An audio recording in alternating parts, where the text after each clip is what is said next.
한 번 더 인사 나누겠는데요. 담대하세요 하고 한번 인사 나눠보겠습니다. 네, 담대하세요.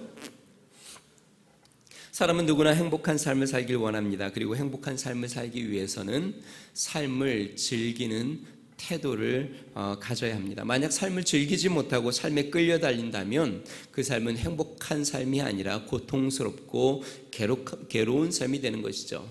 간단하게 우리가 직장 생활을 한번 생각해 보겠습니다. 직장 생활에는 경쟁도 있고 또한 평가도 있고 또 직장 생활에는 실수도 하고 능력을 인정받지 못할 수도 있죠. 자, 그런 이러한 스트레스를 건설적으로 즐길 수 있다면 나름대로 행복한 직장 생활을 할 수 있는 것이죠.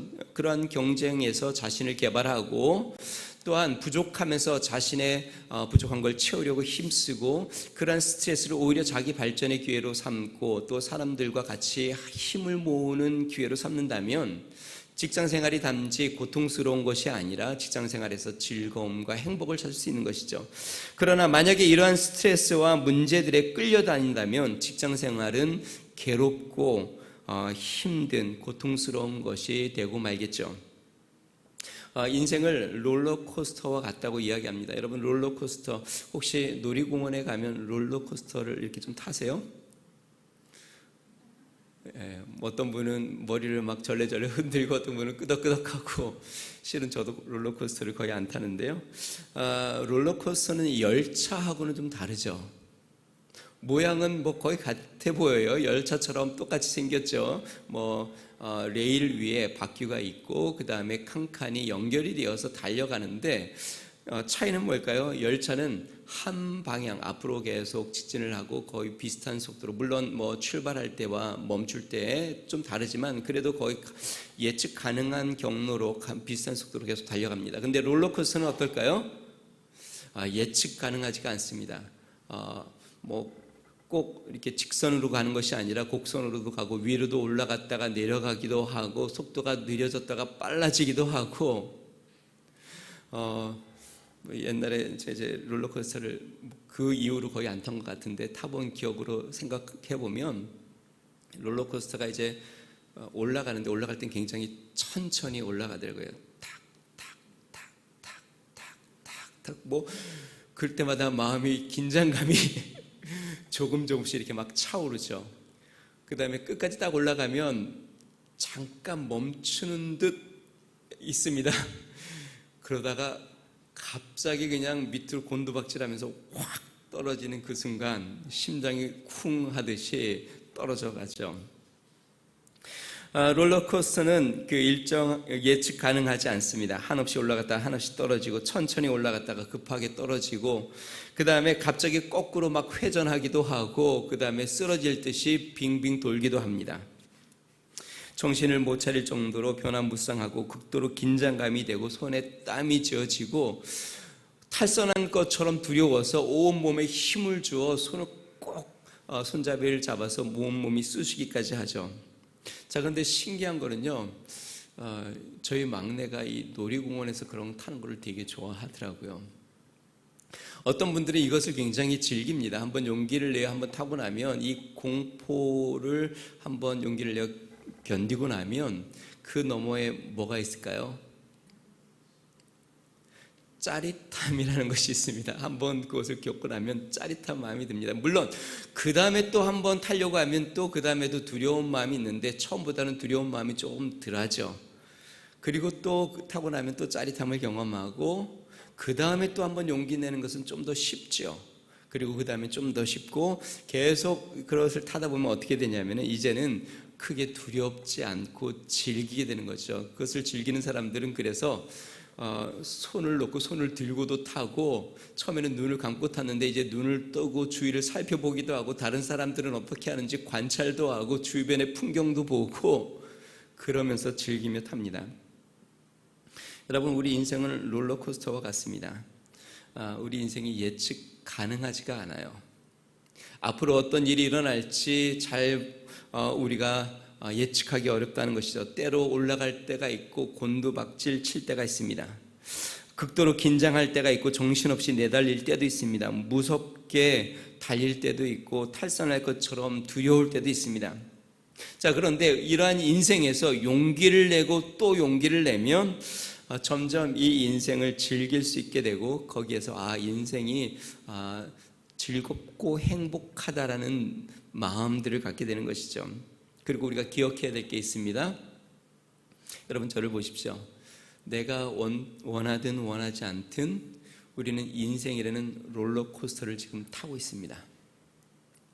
내가 원치 않아도 우리 인생은 갑자기 곤두박질을 치기도 하고, 갑자기 천천히 가기도 하고, 갑자기 급하게 우리를 몰아붙이기도 하고, 갑자기 막 빙빙 돌기도 하고, 우리의 인생 자체가 그렇다는 것이죠. 하나님께서 이렇게 험한 인생길을 사는 우리 그리스도인에게 강조하는 말씀이 있습니다. 그것이 무엇일까요? 두려워 말라, 담대하라. 즉 용기를 내라는 것이죠. 여호수아 1장 9절 말씀, 내가 네게 명한 것이 아니냐, 강하고 담대하라, 두려워하지 말며 놀라지 말라, 내가 어디로 가든지 내 하나님 여호와가 너와 함께 하느니라 하시니라. 예수님께서 제자들 떠나시면서 그들에게 그렇게 말씀하셨죠. 요한복음 16장 33절, 이것을 너에게 이름은 너희로 내 안에서 평안을 누리게 하려 함이라. 세상에서는 너희가 환난을 당하나 담대하라, 내가 세상을 이겼노라. 사랑하는 성도 여러분, 용기를 내시기를 주님 축원드립니다. 인생길에서 담대하시기를 주님 축원드립니다. 사도 바울이 자신을 죽이려는 유대인들 앞에서 담대하게 자신이 예수님을 만난 간증을 합니다.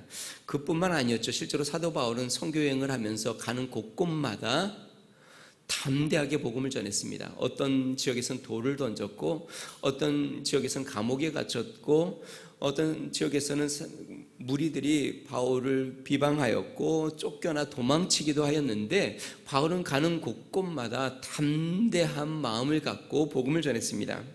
자, 오늘 본문도 그렇습니다. 예루살렘에서 이 무리들이 소동을 일으켜서 바울이 붙잡혔고, 천부장이 이제 그 유대 공의 앞에서 바울을 세우고 진상을 알아보려고 이제 회의를 열었습니다. 그런데 그 변론은 의견이 분열이 생겼고 큰 분쟁으로 해산이 되게 되죠. 그리고 그날 밤, 아마 바울이 이제 군 영내에 갇혀 있는 그날 밤일 겁니다. 이제 분쟁이 다 해산이 된 다음에 그날 밤에 앞으로 어떤 일이 일어날지, 어떤 고난이 있을지 모르는 그 바울에게 주님이 나타나서 말씀하십니다. 우리 11절 말씀 같이 한번 읽어보겠습니다. 같이 읽습니다. 시작.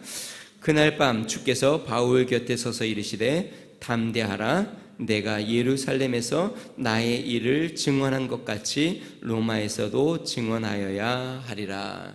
지금 앞으로 어떤 일이 일어날지 모르는, 그리고 그의 삶 가운데 어떠한 고난이 찾아올지 모르는 그러한 결박의 상황 가운데 있는 바울에게 주님이 나타나셔서 그의 곁에 서서 바울에게 이야기합니다. 담대하라, 두려워하지 말라. 여러분, 우리는 우리 인생길에서 어떻게 담대할 수 있을까요? 변화무쌍하고 때로는 예측할 수 없고 우리의 삶 가운데 위기도 고난도 찾아오는 그러한 인생, 앞이 막막한 그러한 삶 가운데, 특히 이렇게 코로나처럼 지금 어떤 변화가 일어날지, 어떻게 살아가야 될지, 또 언제 우리의 삶이 망가질지 모르는 이 상황 가운데 우리는 어떻게 담대할 수 있을까? 오늘 본문 말씀을 통해서 세 가지를 살펴봅니다. 첫 번째는요, 우리가 담대하기 위해서는 양심에 거리낌이 없는 삶을 살아야 합니다. 우리 1절 말씀 같이 한번 읽어보겠습니다. 1절입니다. 같이 읽습니다. 시작. 바울이 공회를 주목하여 이르되 여러분 형제들아, 오늘까지 나는 범사에 양심을 따라 하나님을 섬겼노라 하거늘. 앞부분에 이야기한 것처럼 바울은 주저함 없이 담대함으로 가는 곳곳마다 복음을 전했는데요, 바울이 그렇게 담대할 수 있었던 이유는 무엇이냐면 양심에 꺼리낌이 없이 살아왔기 때문에 그렇습니다. 다시 이야기하면 바울은 죄악을 행한 것도 아니고 사람들에게 해를 입힌 것도 아니고 그들을 구원하는 복음의 참된 진리를 전하였다는 것입니다. 만약에 바울이 양심에 위배되는 행동을 해왔다면 바울은 죄책감에 빠졌을 겁니다. 그리고 그가 붙잡혔을 때 담대함보다는 두려움이 그의 마음에 엄습했을 겁니다. 그런데 바울은 양심에 한 점 부끄러움이 없이 그렇게 살아왔습니다. 양심에 부끄러움이 없기에 바울은 담대한 것이죠. 그래서 사람들 앞에서 마치 신문을 받는 것처럼 하는 그 상황에서도 바울은 두려워하지 않고 담대한 것입니다. 자, 그러면 우리에게 양심이라는 영역은 도대체 어떤 부분일까 한번 생각해 보겠습니다. 오스트리아의 정신분석학자 프로이드는요, 사람의 내면을 연구하면서 이렇게 이야기합니다. 사람의 마음 안에는 세 사람이 있다. 우리 마음 안에는 세 사람이 있다라고 이야기를 했어요, 프로이드가요. 그러면서 그 세 사람의 이름을 이렇게 줬습니다. 하나는 이드, 또 하나는 슈퍼에고, 그 다음에 또 하나는 에고. 슈퍼에고는 초자아라고 하고요, 그 다음에 에고는 자아라고 이야기합니다. 자, 이 이고는 어떤 부분이냐면 우리 무의식 속에 억압되어 있는 성적, 그 다음에 공격적인 그런 욕망 덩어리처럼 표현을 했습니다. 그러니까 우리 무의식 속에 내면적으로 성적이고 공격적인 욕망이라는 나라는 것이 있다. 그것이 이드라는 것이다 라고 이야기했습니다. 그 다음에 슈퍼에고라는 것이 있는데, 이 슈퍼에고는 자신을 위해서 지켜보는 감시자와 같은 나라는 그런 존재가 또 있다라는 것입니다. 이 슈퍼에고는 자신을 관찰하고 비판하고 벌합니다. 윤리, 도덕, 도리 등 양심을 대변합니다. 그래서 도덕적이지 않으면 죄책감을 갖게 하고, 또 자신이 추구하는 가치나 이상에 못 미치면 수치감을 줍니다. 이드가 내 삶에 가장 강력하게 힘을 발휘하면 어떤 삶을 사냐면 본능적인 충동에 이끌리는 삶을 살게 됩니다. 반대로 슈퍼에고가 강하게 힘을 발휘하면 모범생적인 삶, 그러니까 좀 삶이 피곤한, 자신을 많이 절제하는 삶을 많이 삽니다.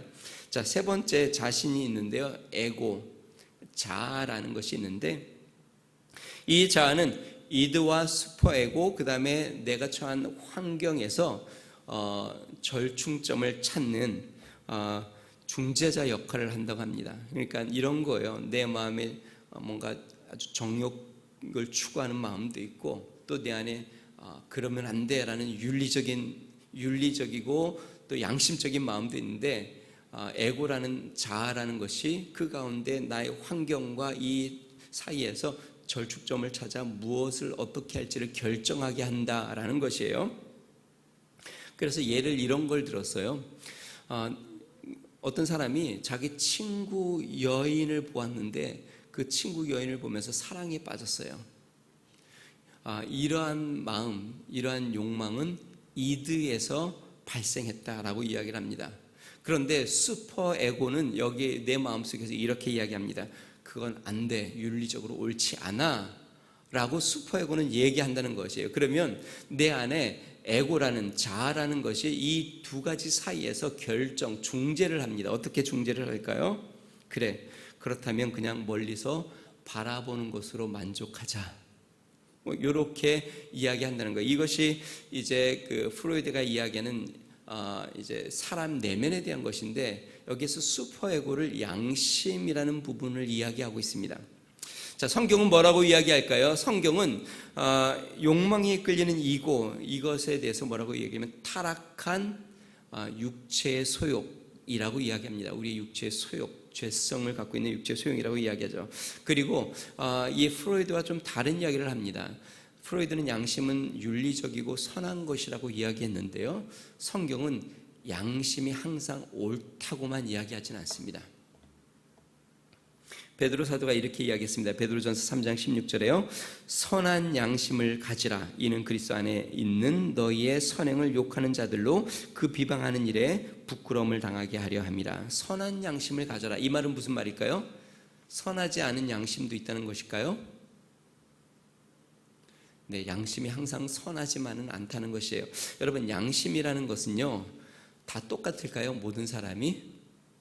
모든 환경에 동일한 양심을 갖고 행동을 할까요? 동일한 양심으로 결정을 내릴까요? 그렇진 않습니다. 문화에 따라 양심의 기준이 달라집니다.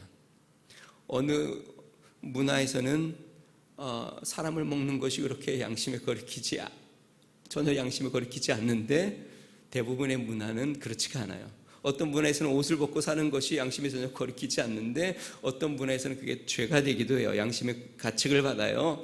음식에 대한 것도 그래요. 율법도 그렇죠. 어떤 음식을 먹고 안 먹느냐, 이건 유대인들의 율법적인 문화가 음식을 무엇을 먹고 안 먹고가 그들의 양심에 큰 문제가 생기죠. 윤리적인 기준도 그렇습니다. 배워온 교육도 그렇습니다. 문화 환경도 그렇습니다. 그렇기 때문에 사람이 처한 환경과 배운 어떤 교육, 이 모든 것들에 따라, 그리고 그 사람의 성향에 따라 자신이 양심의 기준을 또 정하기도 합니다. 그러니까 양심이 다 옳다고 이야기할 수 없는 것이죠. 또한 우리는 양심에 타협도 하고 또 죄로 양심이 무뎌지기도 합니다. 디모데전서 4장 1, 2절에 보니까요, 그러나 성령이 밝히 말씀하시기를 후일에 어떤 사람들이 믿음을 떠나 미혹하는 영과 귀신의 가르침을 따르리라 하였으니 자기 양심이 화인을 맞아서 외식함으로 거짓말하는 자들이라. 양심이 화인을 맞았다. 그러니까 양심이 굳어졌다. 그러니까 이제 양심이 제대로 작동을 안 하는 것이죠. 어떤 분들은 이렇게 얘기해요. 어느 교육기관에서는 양심은 마음의 나침판이다. 그러니까 마음이라는 것이 있는데 양심은 이 마음이 어떠한 것이 옳고 그른지를 보여주는 나침판과 같다 그러는데요. 근데 문제는 뭐냐면 사람마다 가르치는 나침판이 다르다는 것이 문제예요. 그리고 간혹 이 나침판이 계속 죄를 짓거나 타협을 하면 고장이 난다는 게 문제예요. 그러니까 양심이 망가진다는 것이죠. 자, 또 하나, 게다가 양심에 심각한 문제점이 하나 있는데요, 대상에 따라 양심이 다르게 작용한다는 것입니다. 예를 들어서 어떠한 행동이 내 스스로에게는 양심에 전혀 거리낌이 없어요. 그런데 타인에게 그것을 적용할 때에는 양심에 문제가 생기는 것이 있습니다. 성경의 예를 들어 보겠습니다. 사도 바울이 제사에 바친 음식을 먹는 데에는 자기 양심에 전혀 거리낌이 없습니다. 제가 물 한 잔 마시려고. 제사 음식을 먹는 데는 자신의 양심이 전혀 가책이 안 돼요. 그런데 믿음이 연약한 자들이나 혹시 유대인들 앞에서 내가 자유하다고 먹었다가 그들이 실족하게 되면 사도 바울은 그게 양심의 가책이 되는 것이에요. 그래서 뭐라 그래요? 내가 그럴 것 같으면 평생 먹지 않겠다. 여러분, 여기서 우리가 기억해야 될 게, 양심이라는 게 나만 괜찮으면 되는 게 아니라 다른 사람들의 양심에, 다른 사람들 앞에서 내 양심이 자유로울 수 있어야 된다는 것입니다. 나는 괜찮은데, 나는 옳게 행동하는데 다른 사람이 나 어떻게 보든 난 상관하지 않아. 이거는 잘못 생각하는 겁니다. 교회에서 내가 이렇게 행동하고 나는 하나님 앞에 자유로운데 사람들이 나를 어떻게 보든 그게 무슨 상관이야. 내가 머리에 염색을 하고 오든 반바지를 입고 오든 아니면 나시티를 입고 오든 스웨바를 끌고 오든 나는 하나님 앞에 집중해서 예배 드릴 수 있고 나는 그 안에서 은혜 받을 수 있고 나는 하나님과 아무 문제가 없는데 내 양심에 나는 자유로운데, 근데 사람들에게 만약에 불편함을 끼치고 덕이 세우지 않는다고 한다면 그 양심은 잘못된 것이에요. 기준이 잘못 잡은 것이죠.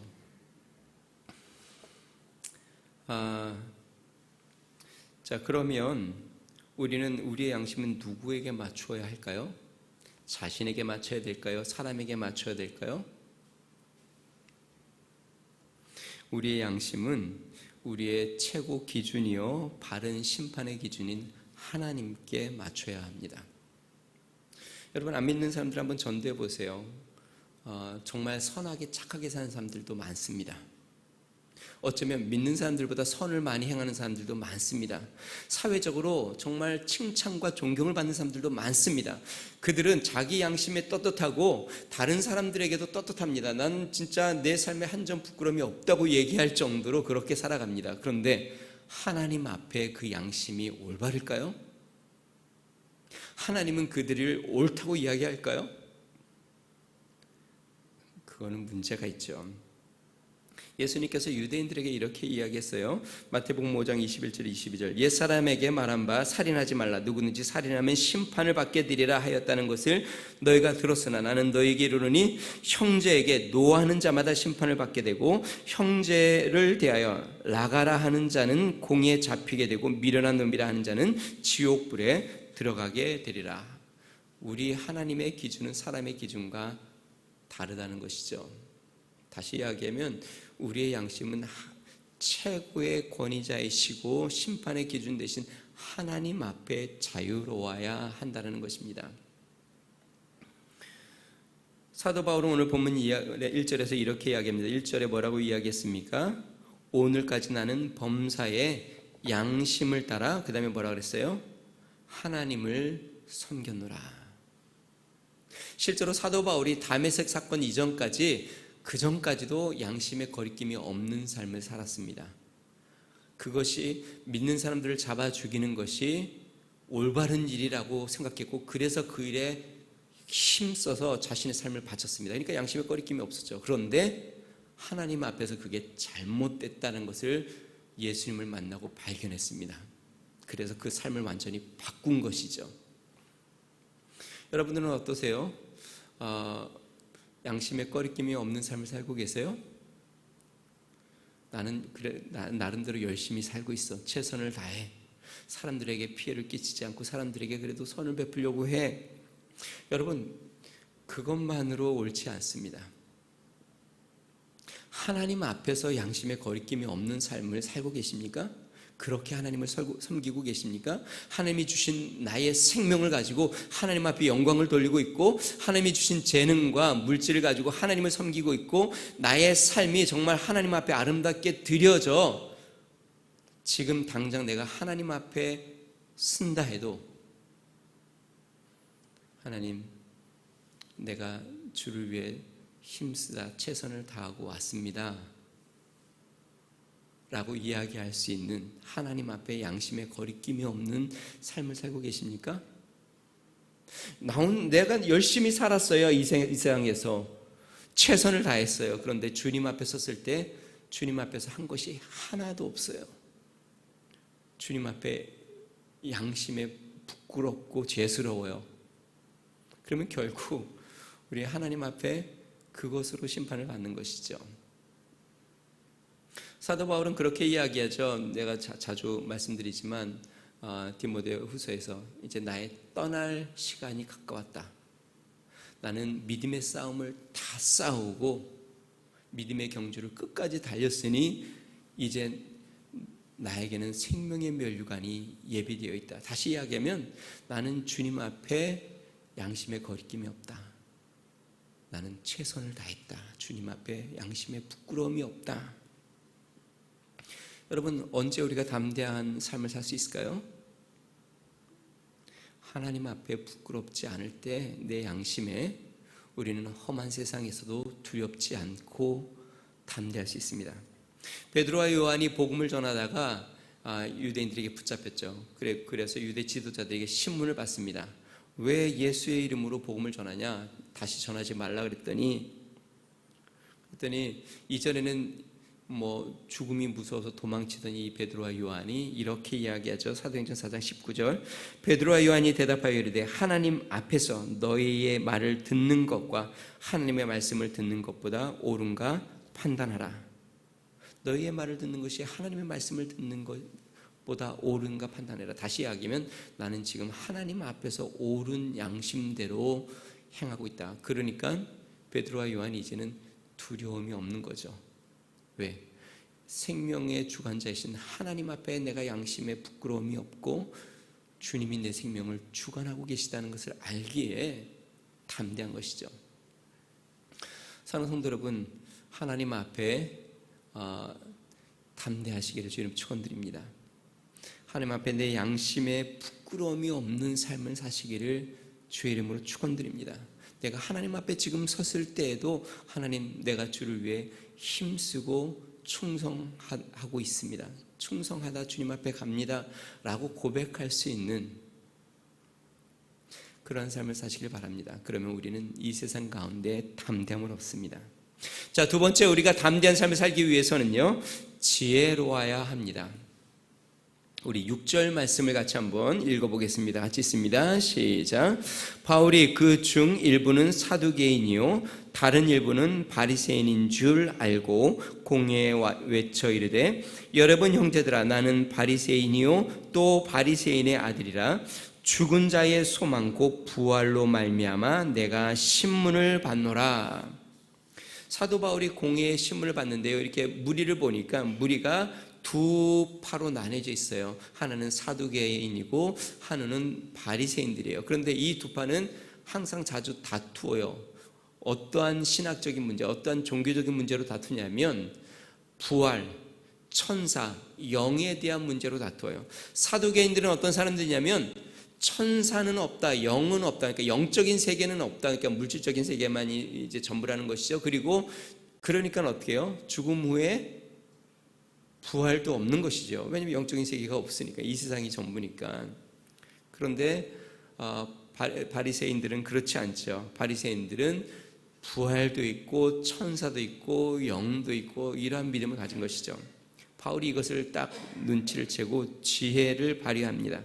바울이 뭐라고 이야기하냐면, 그 공회 앞에서, 두 부류가 있는 공회 앞에서 이렇게 이야기하죠. 나는 바리새인 중에 바리새인이다. 다시 이야기하면 나는 바리새인이고 우리 아버지도 바리새인이다. 그리고 내가 지금 붙잡혀서 신문을 받는 이유가 예수 그리스도의 부활에 대해서 내가 증거함으로 말미암아 붙잡혀서 지금 신문을 받고 있다라고 이야기하는 겁니다. 그러니까 분위기가 어떻게 됐을까요? 일제히 사도 바울을 공격했던 자들이 둘로 딱 나뉘어집니다. 사두개인과 바리새인으로. 그리고 서로 막 이제 논쟁이 되는 것이에요. 그러면서 두 파로 딱 나뉘어져서 이 바리새인들이 이렇게 이야기합니다. 얘기를 들어보니까 저 사람은 죄가 없다. 왜냐하면 천사나 영이 그에게 계시를 주었으면 어떡하겠냐.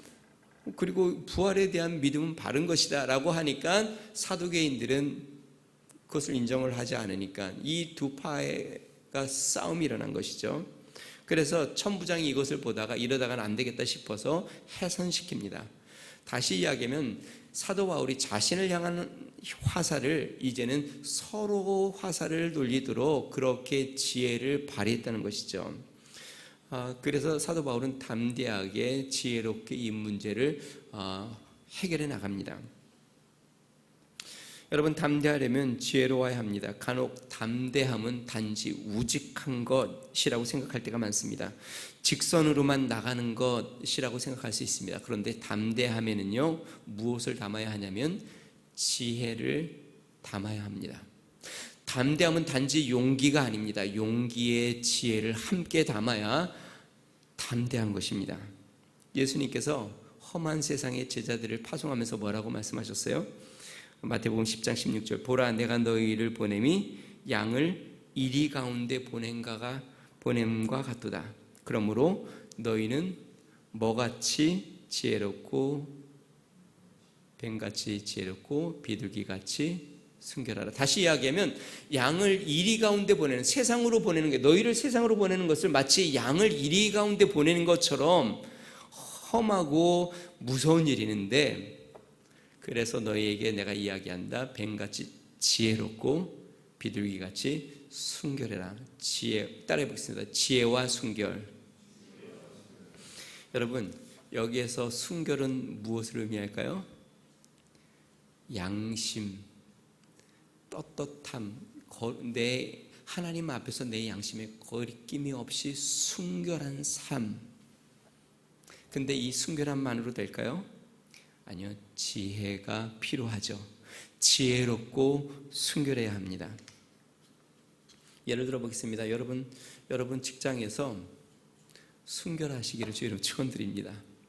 세상 사람처럼 약삭 빠르고 세상 사람처럼 이기적이고 자기의 이익만 추구하고 그러지 말고 세상에서 순결하게 믿는 사람으로서 의롭고 선하고 선을 베풀고 섬기고. 자, 그런데요, 단지 순진하지만 하면 안 됩니다. 지혜로워야 합니다. 사람들이 여러분의 순진함을 이용하게 놔두면 안 된다는 것이죠. 바보 취급하면 안 된다는 것이죠. 거기에서 지혜롭게 행동해서 사람들이 여러분들의 순결함을 귀하게 보고 거룩하게 보고 존경하게 볼 수 있도록 지혜롭게 행동해야지, 우리의 순결함이 바보처럼 순진하게만 보여서는 안 된다는 것이죠. 그래서 필요한 것은 순결과 지혜가 하나가 되어야 우리는 이 세상, 험한 세상 가운데 담대하게 승리하며 나아갈 수 있다는 것입니다. 여러분, 사업에서도 마찬가지예요. 그냥 순진하기만 해서는 안 되겠죠. 인간관계에서도 마찬가지입니다. 어떠한 상황에서든 단지 순진하기만 한 것이 아니라 지혜로워야 합니다. 순결과 지혜가 하나가 될 때에 험한 세상에서 우리는 담대하게 그것을 극복하고 승리하는 삶으로 나아갈 수 있습니다. 자, 마지막 세 번째로요, 우리의 삶 가운데 담대하기 위해서는요, 우리 인생길에 주님이 함께 하심을 기억해야 합니다. 신문을 받고 돌아온 바울에게 그날 밤 주님이 찾아오십니다. 그리고 바울 곁에 서서 주님이 말씀하시죠. 우리 11절 다시 한번 읽어봅니다. 읽어보겠습니다. 시작. 그날 밤에 주께서 바울 곁에 서서 이르시되 담대하라. 내가 예루살렘에서 나의 일을 증언한 것 같이 로마에서도 증언하여야 하리라 하시니라. 주님께서 이 바울에게 담대하라 라고 이야기하면서 뭐라고 이야기합니까? 예루살렘에서 너가 나의 일을 증언한 것 같이 로마에서도 증언하여야 하리라. 이게 무슨 말이에요? 너가 여태까지 1차, 2차, 3차 선교여행을 하면서 많은 과정과 역경 가운데 내가 함께하여 너를 돕고 너가 여기까지 주의 복음을 전하고 인도했던 것처럼 로마까지도 너가 가서 그 일을 하게 될 거다. 다시 이야기하면 이전까지 내가 함께했던 것처럼 앞으로도 내가 함께하겠다. 너의 인생길에서 이전까지 너를 인도해 주었던 것처럼 앞으로도 내가 너를 인도해 주겠다. 이전에도 내가 건져 주었던 것처럼 앞으로도 너를 건져 주고, 이전까지 도와주었던 것처럼, 지혜를 주었던 것처럼, 돕는 사람을 보내 주었던 것처럼 앞으로도 내가 너의 인생길에 함께하겠다. 사랑하는 성도 여러분, 저를 보십시오. 제가 앞부분에 우리 인생은 롤러코스터와 같다고 이야기했습니다. 예상치도 못했는데 갑자기 막 추락을 하고 빙빙 돌고 갑자기 속도가 느려졌다가 정신을 못 차릴 정도로 빨라졌다가 도대체 어떻게 내 인생이 펼쳐질지 모르는데 우리 주님이 우리에게 뭐라고 말씀하실까요? 두려워 말라. 내가 여기까지 함께 했던 것처럼 앞으로도 내가 함께 할 거야. 내가 너를 도와줄 거야. 내가 너 옆에 있을 거고 너랑 동행할 거야. 사랑하는 성도 여러분, 우리의 인생 가운데 담대하려면 내 인생길에 주님이 나와 동행하심을 기억해야 합니다. 올림픽 체조 경기를 이렇게 보다가요, 재밌는 장면을 이렇게 가끔 보는데요. 체조 경기 중에 코치 같은데 그 선수 옆에서 코치가 돕는 그러한 그 종목이 있습니다. 저는 잘은 모르겠지만 몇 가지가 있는 것 같긴 한데 제가 딱 기억이 나는 것은 2단 평행봉이라고 혹시 아세요? 체조 경기 중에 평행봉이 2개가 있는데 하나는 조금 낮고 그 다음에 하나는 좀 더 높죠. 선수가 이 평행봉에 올라서서 이제 이 두 평행 사이를 왔다 갔다 하면서 재주를 부리죠. 막 빙빙 돌면서 손을 놓았다가 돌다가 또 밑에 거를 잡고 또 몸을 비틀어서 또 위에 거를 잡고 막 이렇게 하는데요. 고난이도의 기술을 할 때에 코치가 옆으로 싹 다가옵니다. 혹시 보신 적이 있어요? TV에서? 그리고 또 언제 다가오냐면 마지막 착지 순간에 보통 어떻게 하냐면 위에 평행봉에서 손을 잡고 빙빙빙빙 여러 바퀴를 막 원심력을 갖기 위해서 돕니다. 그 다음에 손을 딱 놓고 최고의 기술을 하죠. 몸을 비틀면서 회전을 하면서 뭐 여러 개 하는. 여러분 아시겠지만 이제 막 회전을 막 하고 막 돌면 중심 잡기가 어렵죠. 그래서 착지할 때에 잘못하면 머리를 박기도 하고 아니면 막 저쪽으로 굴러가기도 하고 그러는 거죠. 코치가 그때 옆으로 싹 다가옵니다. 왜 그럴까요?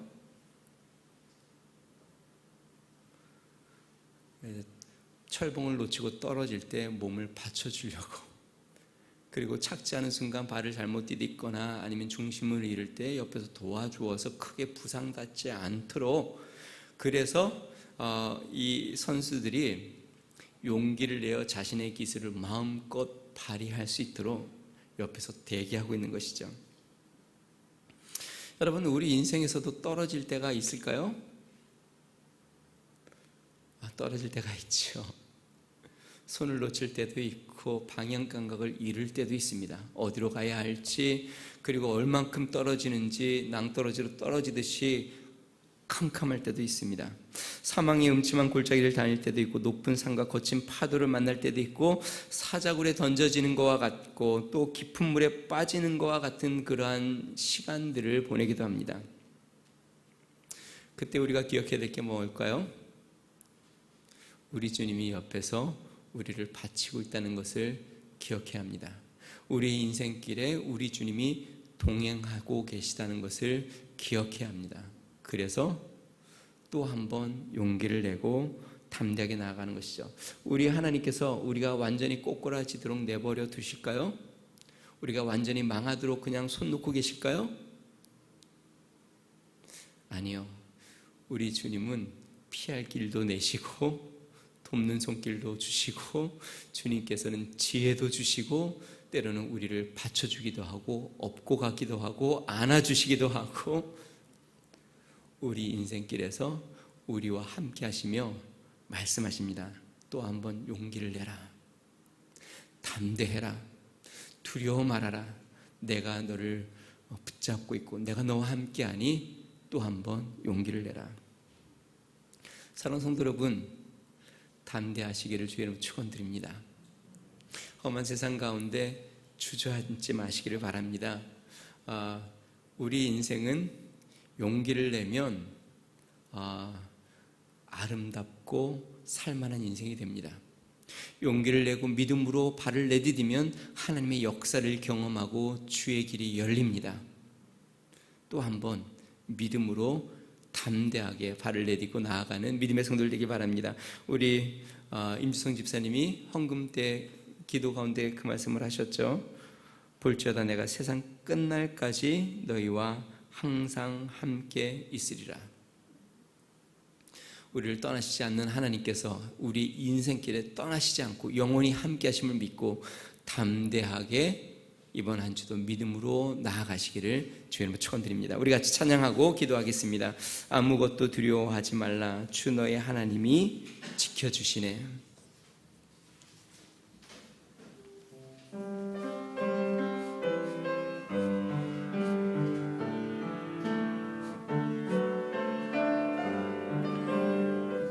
우리 가슴에 손을 얹고 아무것도 두려워 말라, 주 나의 하나님이 지켜주시네. 놀라지 마라, 놀라지 마라, 겁내지 마라, 주님 나를 지켜주시네. 우리 한 번 더 아무것도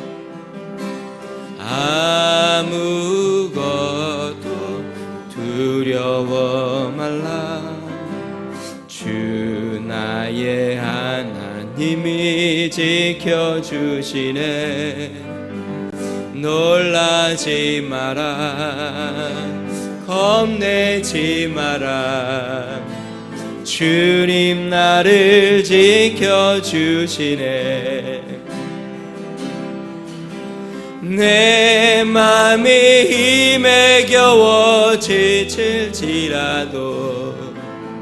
주님 나를 지켜주시네.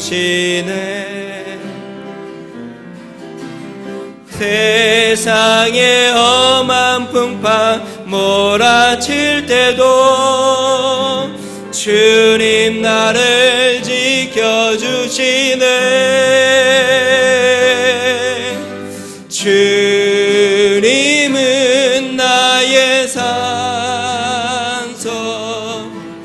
주님은 나의 요새, 주님은 나의 소망, 나의 힘이 되신 여호와. 주님은 나의 산성, 주님은 나의 요새, 주님은 나의 소망, 나의 힘이 되신 여호와. 우리 같이 한번 기도하겠습니다. 사랑하는 성도 여러분, 인생이 그런 겁니다. 인생은 험난한 것입니다. 예측할 수 없는 것이고, 역경을 만나는 것이고, 두려운 일에 맞닥뜨리기도 하고, 어두움을 지나는 것 같기도 하고, 답답하기도 하고, 앞으로 어떤 일이 펼쳐질지 전혀 예측할 수 없는 그 길을 가는 것이 우리의 인생길입니다. 하나님은 우리의 길에 담대하라, 인생에 고난이 없다고 말씀하지 않았습니다. 대신 우리 하나님은 내가 너와 함께 하겠다, 내가 너의 인생을 받쳐주겠다, 내가 너를 붙잡아 주겠다, 내가 너를 인도해 주겠다, 담대하라, 용기를 내라 말씀하십니다. 우리 이 시간에 기도할 때, 하나님, 나의 삶이 때로는 무겁기도 하고 때로는 두렵기도 하지만 믿음으로 또 용기를 내고 나아가길 원합니다. 믿음으로 선포하고 믿음으로 발을 내딛고 담대하게 이 세상 가운데 주의 복음을 전하고 주의 역사를 나타내고 또 하나님 앞에 영광을 돌리는 삶으로 나아가길 원합니다. 우리 하나님, 우리의 심령을 붙잡아 주시고 강건하게 하시고 담대하게 주님과 동행하는 삶이 되게 해달라고 우리 같이 한번 기도하겠습니다. 존귀하신 하나님 아버지, 감사합니다. 능하신 하나님 아버지, 앞으로 어떤 일이 일어날지 모르고 결박 가운데 있는 사도 바울에게 그 밤에 주님이 찾아오셔서 그 바울 곁에 서서 이르시되 담대하라, 너가 나의 일을 증언한 것처럼 로마에서도 증언하여 하리라 말씀하신 것처럼, 하나님, 주님께서 세상 끝날까지 너와 함께 하겠다고 말씀하시고 도우시겠다고 말씀하시고 버리지 않겠다고 말씀하시고 하나님 책임져 주시겠다고 말씀하신 것처럼, 능하신 하나님 아버지, 험난한 인생길에 우리 주님이 함께 하심을 우리로 알게 하여 주시옵소서. 때로는 사망의 음침한 길을 걷고, 때로는 하나님 풍랑 가운데 있고, 때로는 하나님 아버지 절망 가운데 빠지지만 그곳에서도 우리 주님이 계시고 주님이 눈동자가 우리를 지켜보호하고 계시며 주님이 붙잡고 계시고 하나님께서 우리와 함께하고 계심을 우리로 알게 하여 주시옵소서. 하나님 아버지, 주님 앞에서 날마다 살게 하여 주시옵소서. 주님 앞에 우리의 양심에 거리낌이 없이 담대하게 하여 주시고, 하나님 아버지, 주님, 우리가 지혜롭게 주님 앞에서 하나님의 지혜를 가지고 살아가게 하여 주시며 믿음으로 여호와 하나님을 붙잡고 나아가도록 성령이여 역사하여 주시옵소서. 하나님 아버지, 너희가 세상에서 환난을 당하나 담대하라, 세상을 이긴 이김은 이것이니 너희의 믿음이라 말씀하신 것처럼 능하신 하나님, 험한 세상 가운데 담대하게 하여 주시옵소서. 우리 주님이 세상을 이기신 것처럼 그 주님이 우리와 영원히 함께 하시고 우리를 떠나지 아니하신다고 말씀하셨사오니 그 믿음으로 담대히 나가게 하여 주시옵소서. 이번 한 주를 살 때에 믿음으로 주님 앞에 나아가고 주님과 동행하고 주의 은혜 가운데 나아가는 믿음의 역사가 하나님 우리의 심령 가운데 넘쳐나도록 성령이여 역사하여 주시옵소서. 두려워하지 아니하고 담대히 나아가는 믿음의 성도들이 되도록 성령의 은혜를 더하여 주시고 인도하여 주시며 축복하여 주시옵소서. 능하신 하나님 아버지, 감사합니다. 주님을 찬양합니다. 우리 하나님 앞에 감사합니다. 하나님 아버지, 감사합니다. 너희가 세상에서 환난을 당하나 담대하라, 내가 세상을 이기었노라 말씀하신 것처럼, 하나님 세상을 이기시고 세상의 주권자 되신 주님이 내가 세상 끝날까지 너희와 함께 하겠다 말씀하신 것처럼, 하나님 우리의 삶 가운데 어떠한 역경과 환난을 만나도, 두려운 일을 만나도 하나님 아버지 담대하게 하여 주시옵소서. 주님의 우리와 함께 하심을 믿게 하여 주시옵소서. 할렐루야. 능하신 하나님, 주님 앞에 우리의 양심에 거리낌이 없이 하나님 주님 앞에 하나님 바르고 정직하게 행하게 하여 주시고, 지혜를 가지고 성령의 지혜를 구하며 믿음으로 나아가도록 축복하여 주시옵소서. 하나님 아버지, 코로나19로 많은 사람들의 마음이 하나님 아버지 움츠러들고 절망하고 두려운 가운데 있때에 하나님 우리의 믿음을 보이고 하나님 우리 가운데 역사하시는 하나님을 붙잡고 담대함으로 이번 한 주 또 믿음으로 나아가 승리하도록 축복하여 주시옵소서. 이제는 우리 주 예수 그리스도의 은혜와 하나님 아버지 무한하신 사랑과 성령님의 감동 감화 내주 충만케 하시는 종이 믿음으로 담대하게 우리와 동행하시는 하나님을 붙잡고 나아가기로 결심하는 성도들, 가정과 몸된 교회와 나라와 민족 위에 이제로부터 영원토록 함께 하시기를 간절히 축원하옵나이다. 아멘.